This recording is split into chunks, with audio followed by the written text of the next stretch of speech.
मुकदमा भी लिखा गया है, क्या कहना है? मुकदमा भी लिखा गया, क्या कहना है? अरे नीचे करने जा रहा है। और ऐसा शायद कोई व्यक्ति होगा जी, जिसने हमें शुरुआत से ना देखा। अभी कुछ नए लोग यहाँ पर हैं, शायद इन्होंने 20 साल पहले चीजें ना देखी, लेकिन लगभग सब लोग हम लोगों को जानते हैं। हम लोग राजनीति कोई विरासतन या गंगा सेठ बनकर हमारी एंट्री नहीं है। हम लोग सड़कों पर मेहनत यार पता नहीं कहाँ संघर्ष आंदोलन सिकंदर भाई जरा और उसके माध्यम से हम लोग राजनीति में आए। अतुल भाई हल्की सी डाउन और बस। हमारे मन में, हमारी सोच में सबसे पहले अगर कोई बसता है तो गरीब बसता है। हमारा मन और हमारा दिल दोनों गरीब के लिए है। क्योंकि अब मैं जनप्रतिनिधि हूँ, विधायक हूँ, तो एक क्षेत्र से भी जुड़ा हुआ हूँ, और जहाँ से मैं विधायक बना हूँ वहाँ के भी लोग सिकंदर भाई 10 लाख के लगभग की आबादी है, 4 लाख के लगभग वोटर है। इसके साथ साथ हमारी पत्नी जिला पंचायत अध्यक्ष रही है। अभी हम कुछ समय पहले मेयर का चुनाव भी लड़े, और छात्र राजनीति में रहते हुए आसपास के तमाम जिले भी हमसे जुड़े हुए हैं, जिस कारण से मेरठ में जो बड़ी संख्या में पिछले कुछ दिनों से एक बाढ़ सी आ गई है प्राइवेट अस्पतालों की। हम लोग अभी 15 दिन पहले सीएमओ के ऑफिस पर लगभग पूरे दिन वहां पर धरना दिए, और हमने ये कहा कि इस समय डेंगू, टाइफाइड, चिकनगुनिया और बहुत सारी बीमारियां इस समय गांव देहात और शहर में चल रही हैं, जिसमें जान की भी हानि हो रही है और साथ साथ लोगों का पैसा भी लुट रहा है। हमने ये बात वहां पर कही कि अगर सरकारी जगहों पर, सरकारी अस्पतालों में अगर इलाज सही समय पर मिल जाए, सही इलाज मिल जाए, तो किसी को प्राइवेट अस्पताल में ना जाना पड़े। क्योंकि डॉक्टर्स की जब बात आती है तो हमारा और आपका मन श्रद्धा से खुद ही हमारा सिर झुक जाता। डॉक्टर को भगवान का दर्जा मिला, क्योंकि उसके हाथ में हमारा जीवन है, अपने लोगों का जीवन है। और जो इस समय का समय चल रहा है, मैं ये कहने लगूं कि डॉक्टर सेवा नहीं दे रहे।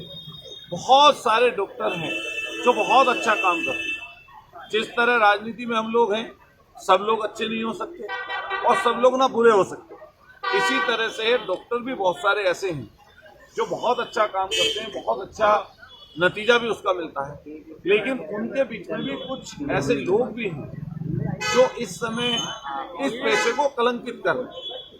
हमारा सीधा सीएमओ साहब से कहना था कि जो प्राइवेट अस्पतालों में जांच के नाम पर आप देखेंगे मेडिकल स्टोर अस्पताल के अंदर हैं, दवाई कंपलसरी कर दी गई है, मेडिकल स्टोर अस्पताल से ली जाएगी। और कई अस्पतालों में तो ऐसा है कि कोड बनाए जा रहे हैं, और कोड बनाकर दवाइयाँ जबरदस्ती उसी अस्पताल से लेने के लिए बाध्य किया जा रहा है। हमारे तमाम साथी अंकुर जी खड़े आम आदमी पार्टी के जिलाध्यक्ष हैं, और जिसका व्यक्तिगत रूप से न्यूट्रीमा का जिक्र आया, हम लोग तहरीर अभी दिलवा रहे हैं। मैंने न्यूट्रीमा में जाने से पहले मेरठ के जिलाधिकारी महोदय को सूचना दी कि मेरे क्षेत्र के एक ऐसे व्यक्ति जिनके घर में अभी जल्द में उनके पिता की, उनकी पत्नी की मौत हो चुकी है जी, और उसके बाद अब उनके बेटे की बहू, पुत्रवधू अस्पताल में भर्ती है। मुझे सूचना मिली है कि वो जो उनकी पुत्रवधू है, जब बच्चा होने वाला था उससे पहले बताया गया सारे टेस्ट करके कि बच्चा और जच्चा दोनों सुरक्षित हैं, डिलीवरी हो जाएगी। ऐन मौके पर कहा गया कि बच्चे का बचना असंभव है, बड़ा ऑपरेशन कराइए, ऑपरेशन होगा तो बच्चा पैदा होगा। तो वो डॉक्टर्स की जो भी कंसल्ट रहती है, जो उन्होंने अच्छा समझा होगा, ठीक है, बढ़िया बात है। लेकिन उसके बाद जब डिलीवरी हो गई, उसके बाद कई दिन तक बच्चा शीशे में रखा गया, लगभग 4.25 लाख का बिल बन गया। उन्होंने कई बार कहा कि यहाँ से दवाई महंगी मिल रही है, तो डॉक्टरों ने दबाव बनाया।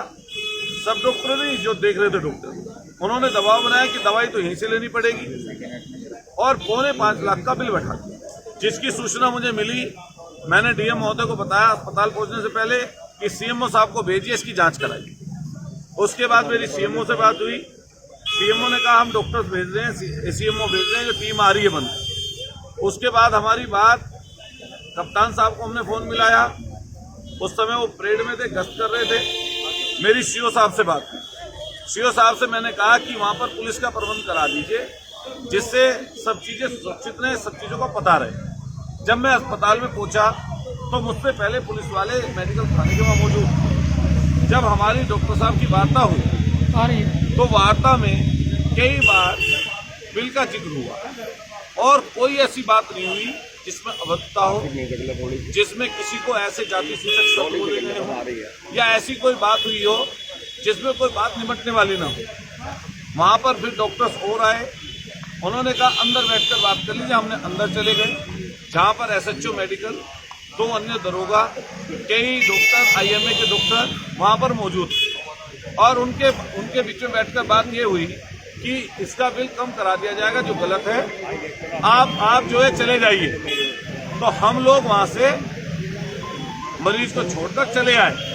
उन्होंने फिर बाद में कंसेशन किया और कंसेशन करके मरीज को वहां से भेज दिया। अभी आज सुबह पता चला अखबार में कि किसी व्यक्ति ने एफआईआर दर्ज कराई।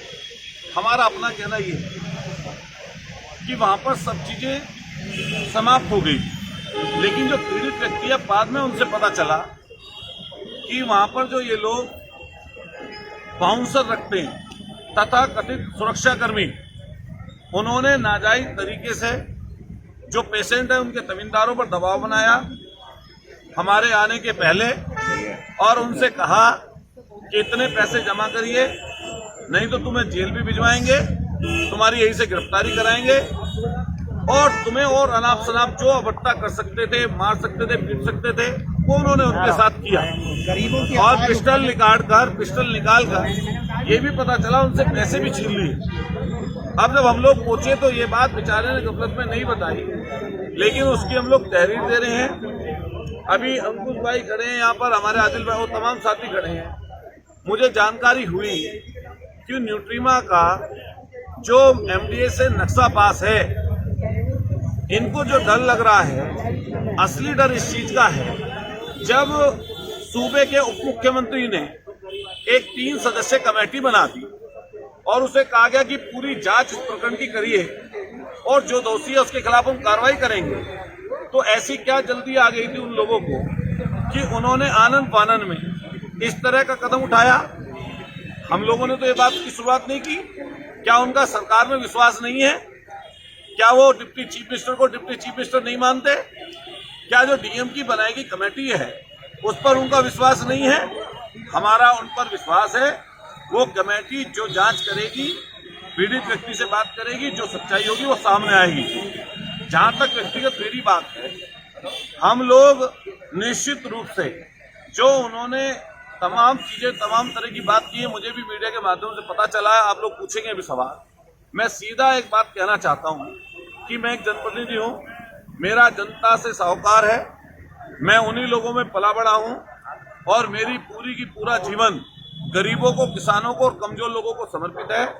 उन पर जब भी कोई आंच आएगी, हम लोग निश्चित रूप से उनकी तरफ खड़े होंगे और अगर कोई उनके साथ जाति करेगा तो उसके लिए भी जो भी लोकतंत्र में तरीका बताया गया है उस तरीके के तहत आंदोलन करेंगे। अभी मुझे पता चला जिनका वहां पर जो हॉस्पिटल में, मुझे तो ये भी नहीं पता उसका मालिक कौन है, क्योंकि कई लोग अपने आप को उसका मालिक बताते हैं।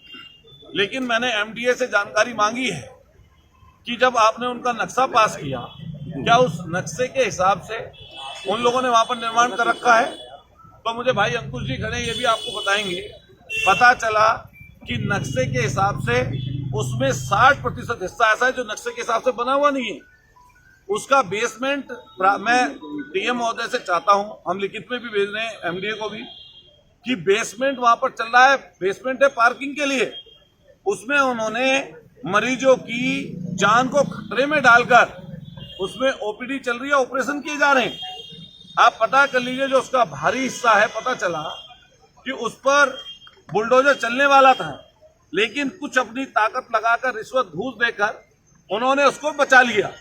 पता चला हम लोग चाहते हैं कि जो वहां पे इस तरह के जो तथाकथित 2-4 इस तरह के लोग हैं जिन्होंने पिछले कुछ दिनों में गलत तरीके से पैसा इकट्ठा किया है, हम उसको भी लिखित में देंगे कि इनकी भी जांच हो, इनको भी कम से कम और कुछ भी ना हो, अगर यहाँ पर इनकम टैक्स और जीएसटी का छापा लगे तो यहाँ पर करोड़ों करोड़ों की चोरी पकड़ी जाएगी। और ये लोग नगद पैसा लेते हैं फीस का, कितनी फीस ले लें, कितना क्या कर दें, जांच के नाम पर, आपके टेस्ट के नाम पर, दूसरी चीजों के नाम पर, अपनी फीस के नाम पर, ऑक्सीजन के नाम पर, कहीं आईसीयू के नाम पर, कहीं एनआईसी के नाम पर, और तमाम इस तरह का चीजें चल रहे हैं। हम लोग सीएमओ साहब से पहले भी कह चुके, हम पूरे प्रशासन से मांग करते हैं कि दूध का दूध हो, दूध का दूध, पानी का पानी हो, इसकी जांच हो, और जो पीड़ित व्यक्ति है उसकी भी तहरीर पर मुकदमा हो। और इसके साथ साथ आईएमए एक बड़ा संगठन है जिसकी मान और प्रतिष्ठा है। हम चाहते हैं कि आप लोगों को आप लोग ओथ लेते हैं गरीबों की सेवा करने की, हमने भी संविधान की ओथ ली है। और मैं यहाँ पर आपके सामने समक्ष ये बात कहना चाहता हूँ, जो ओथ अतुल प्रधान ने विधायक रहते हुए ली संविधान की, मैं उस पर कोशिश करता हूँ कि 100% उस पर काम करूँ। लेकिन मैं पूछना चाहता हूँ, डॉक्टर अदीप मित्रा भी इस मेरठ के हैं, डॉक्टर गिरीश त्यागी भी इसी मेरठ के हैं, और ऐसे नाम अगर गिनाने लगूं तो सैकड़ों नाम हैं जिनके पास जाते हैं तो हम पैर छूते हैं उनके। लेकिन आप बताइए, ये गरीब लोग कहाँ जाएं जिनका अनाप शनाप बिल बनाया जा रहा है। बिल की आप अलग अलग, मुझसे मैंने पता किया आईएमए से कि आपके यहाँ कितने हॉस्पिटल रजिस्टर्ड हैं, उन्होंने कहा हमारे 120। मेरठ में हॉस्पिटल कितने हैं? सैकड़ों की संख्या में, 322 तो सिर्फ आपके सीएमओ के यहाँ रजिस्टर्ड हैं, और जो गलत चल रहे हैं उनकी संख्या किसी ने बताई कि शायद 1000 भी पूरे मेरठ जिले में हो सकते हैं। तो इसके पीछे बात क्या है, हमें बताएं कि जिन लोगों को आपने मान्यता दे रखी है उनके कागज क्यों मुहैया मीडिया के लोगों को नहीं कराते? वहां पर स्टाफ नहीं है, नर्सिंग स्टाफ नहीं है, डॉक्टर्स नहीं है, उनकी जो स्थिति है, चाहे वो फायर ब्रिगेड से एनओसी ले रखी हो, जान को जोखिम में डालकर इस तरह का इलाज किया जा रहा है। कई जगह आप अस्पतालों में देखेंगे ऐसी हालत है कि उन पर ये एफआईआर दर्ज कराते हैं। किस चीज की एफआईआर दर्ज कराते हैं? डॉक्टर कोई और, ऑपरेशन कोई और करके चला जा रहा है, किसी के पेट में कुछ चीज डाल के छोड़ दे रहे हैं। क्या जनप्रतिनिधि या पीड़ित की आवाज उठाएंगे तो उन्हें मुकदमा मिलेगा? मैं यही आपसे कहना चाहता हूँ, आप भी सब परिवार वाले हैं, सबने कोरोना को देखा है, सबने अपने लोगों को खोया है। ऐसा शायद कोई व्यक्ति होगा जिसके घर में कोई पीड़ित और बीमार ना हो। एक ऐसी अलमारी सबके घरों में है जिसमें दवाइयां भरी पड़ी हैं, जेनरिक दवाइयां दी जा रही हैं। ऐसी दवाइयों का इस्तेमाल कई जगह किया जा रहा है जिन दवाइयों को आप बाहर से नहीं ले सकते। अंदर जिसकी कीमत 500 रुपए है, मेडिकल स्टोर पे बाहर जाएंगे तो उसकी कीमत आपको चाहे 25 रुपए मिले, 10 गुना महंगे दामों में इंजेक्शन और दवाइयां बेची जा रही हैं। और डॉक्टर का जो पेशा है वो ईश्वर का, भगवान का दर्जा है, हम उसे ईश्वर और भगवान के बराबर मानते हैं। लेकिन जो इसके ईश्वर के रूप में इस समय रक्षक अगर भक्षक बन जाएंगे तो बताइए कौन करेगा मदद? इसलिए हम लोग तय कर चुके हैं कि अगर शासन प्रशासन ठीक तरीके से जांच नहीं करेगा तो अतुल प्रधान पूरे मेरठ जिले और आसपास के जिले के गरीब, कमजोर, शोषित, वंचित लोगों के न्याय दिलाने के लिए मैं कल से डीएम ऑफिस पर अमन अनशन करूंगा। मैं भूख हड़ताल कल से विधायक होने के नाते मेरी जिम्मेदारी है। अगर जो भी गलत हमने किया है उसका हमें सजा मिले, लेकिन अगर हमने गलत नहीं किया, जो लोग गलत कर रहे हैं उनको सजा मिलनी चाहिए। और मैं आईएमए से दरख्वास्त करूंगा कि हमारा एक प्रतिनिधिमंडल, जिसमें मैं खुद उनसे मिलना चाहता हूं और उनसे मैं कहना चाहता हूं कि हमारी बात भी सुने। जब आप किसी का समर्थन करते हैं, जब आप किसी का साथ देने की बात करते हैं तो कम से कम उसके पीछे की पूरी सच्चाई जान लें, दोनों पक्षों को आप सुन लें। अगर कोई व्यक्ति एक पक्ष जानकर किसी के साथ नाइंसाफी करता है और कहीं ऐसी बात करता है जिससे किसी को न्याय न मिले तो हम उसका विरोध करते हैं। लोकतंत्र में, संविधान में जब आईएमए के लोगों को शपथ मिलती है, शपथ लेते हैं वो लोग गरीबों की सेवा करने की। मैंने पिछले दिनों अखबार में पढ़ा कि आईएमए के लोगों ने कहा कि डॉक्टर फ्री इलाज करेंगे, लेकिन क्या इस समय पर फ्री इलाज मिल पा रहा है? मैं आपके माध्यम से लोगों से कहना चाहता हूं कि हम लोग इस लड़ाई को आगे ले जाने का काम करेंगे और मैं मीडिया के साथियों से हाथ जोड़कर सबसे अपील करता हूं कि अगर अतुल प्रधान ने इससे संबंधित कोई चीज गलत की हो तो हमें सजा मिले, लेकिन अगर इसमें डॉक्टर्स कुछ लोग दोषी हैं या जो लोग इसमें दोषी हैं उन पर भी कार्रवाई होनी चाहिए। मैं कल खुद अमर अनशन पर बैठूंगा और भूख हड़ताल हमारी तब तक जारी रहेगी तब तक ये इंसाफ ना मिले। जहां तक डॉक्टर साहब ने किसी ने कोई बात कही, मैं प्रशासन से कहना चाहता हूं कि अतुल प्रधान राजनीतिक व्यक्ति है, सामाजिक व्यक्ति है। हम किसी के जान के लिए या किसी को नुकसान करने के लिए नहीं है, हम मदद करने के लिए हैं। अगर कहीं पर झूठ हमारी उन्हें पड़ेगी और सच्चाई की बात होगी तो हम जहां इस समय मरीज के साथ खड़े हैं, अगर किसी डॉक्टर पर परेशानी दिक्कत आएगी, अगर कोई डॉक्टर को इस तरीके से प्रताड़ित गलत काम उसके साथ करने की कोशिश करेगा, हम उसके साथ भी खड़े नजर आएंगे।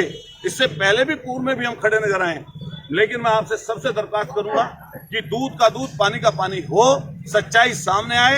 ये बात ना हो कि हम आवाज उठाएं। इस समय मेरठ में आवाज कौन उठा रहा है? आप मीडिया के लोग कभी कभी आवाज उठाते हैं, आप कई जगह जाते हैं, क्या बताओ आरटीआई का जवाब दे पा रहे हैं? सीएम ऑफिस में हजारों इस समय आरटीआई लंबित हैं। हमारे अंकुश जी आम आदमी पार्टी के जिलाध्यक्ष हैं, आदिल भाई खड़े हैं, आप इनसे पूछिएगा। इन्होंने खुद न्यूट्रीमा अस्पताल की जो नक्शा गलत है उसकी शिकायत की थी, करोड़ों रुपए उन पर एमडीए का बकाया है, उसको आज तक नहीं कर पाए। अभी जिनकी आप जिक्र कर रहे जो कह रहे थे कि मेरी जान को खतरा है, हम कहना चाहते हैं शासन प्रशासन से कि हम तो जनप्रतिनिधि हैं, भगवान ना करे किसी को कुछ हो जाए, पूरी सुरक्षा उनको मुहैया कराए प्रशासन और देखरेख में रहे हो प्रशासन की। जहां जहां जाते हैं, जिससे मिलते हैं, वो भी जरूर उसकी भी जांच हो जाए।